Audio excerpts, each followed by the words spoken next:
नाज़रीन, हमने बात की है दवाइयों में मिलावट की, सब्जियों में मिलावट की, फलों में मिलावट की, फिर हमने दूध में मिलावट का पहले प्रोग्राम कर चुके हैं, फिर हमने तेल और घी के जिस तरह बनने का प्रोसेस उससे बात की। एक बड़ा अहम और चीज है और वो है हमारे मसालों के अंदर जो गड़बड़ है। फलां कंपनी का मसाला खाएं, फलां का खाएं, और टीवी खोले तो इश्तिहार में वो घर पूरा नाच रहा होता है, पूरा घर, और मसाला हाथ में किसी एक पकड़ा होता है। और यकीन करें कि वो मसाला जब आप बाजार से लेने जाते हैं वो बिल्कुल मसनूई और जैली। तो क्या करती हैं कंपनियां, 10 रुपए कॉस्ट आती है चीज के ऊपर, 10 रुपए उनकी प्रॉफिट लेना होता है, 10 रुपए उन्होंने यूं कर लेंगे ट्रांसपोर्टेशन ये वो डाल के, तो 40 और 60% जो है वो इश्तिहारों पर लगाते हैं। इश्तिहारों पर आप जैसे हम जैसे जो है ना वो माइल हो जाते हैं, और फिर वो कभी बच्चों को दिखाते हैं, कभी बहुओं को नाचते हुए दिखाते हैं कि भाई ये देखें, तो बच्चा कहता है अम्मी अम्मी मैंने यही चीज खानी है जो इश्तिहार में नजर आ रही है। तो वो जब मजबूर होकर डिपार्टमेंटल स्टोर में जाते हैं और वो चीजें खरीदते हैं, तो वो चीजें जो हैं वो क्या सेहत के मेयार पर पूरी उतर रही हैं? बिल्कुल नहीं उतर रही। मैं ये दावे से कहता हूँ ये हमारे मसाले सेहत के मेयार पर पूरे नहीं है। ये हमारी जो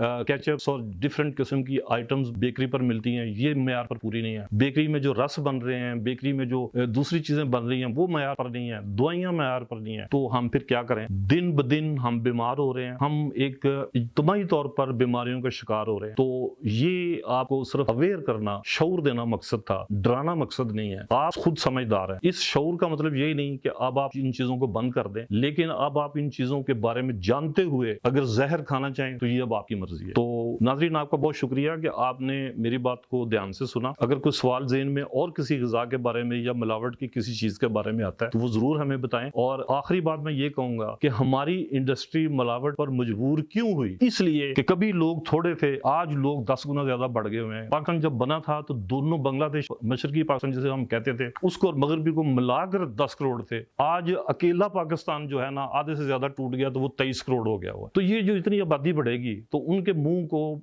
वो जो मजे के लिए और पेट में और फिर जिस्म की जरूरत के मुताबिक चीजें फिर जैली बनानी पड़ जाती हैं। तो इसमें अकेला यही नहीं है कि गवर्नमेंट डंडा पकड़ ले और लोगों को मिलावट से मना करे। गवर्नमेंट को मल्टी प्रोंज स्ट्रेटजी इख्तियार करनी पड़ेगी। एक तरफ आबादी को कंट्रोल भी करना पड़ेगा, दूसरी तरफ इंडस्ट्रियलिस्ट को भी कोई असूल, ज़ाब्ते, कायदे समझाने पड़ेंगे, और साथ साथ अवाम जो आप हमें भी, ये हमारी ड्यूटी है, हम तो फर्ज अदा कर रहे हैं, आपको बता रहे हैं। अब आप कितना उस पर समझते हैं, अमल करते हैं, ये आपकी मर्जी है। अल्लाह हाफिज।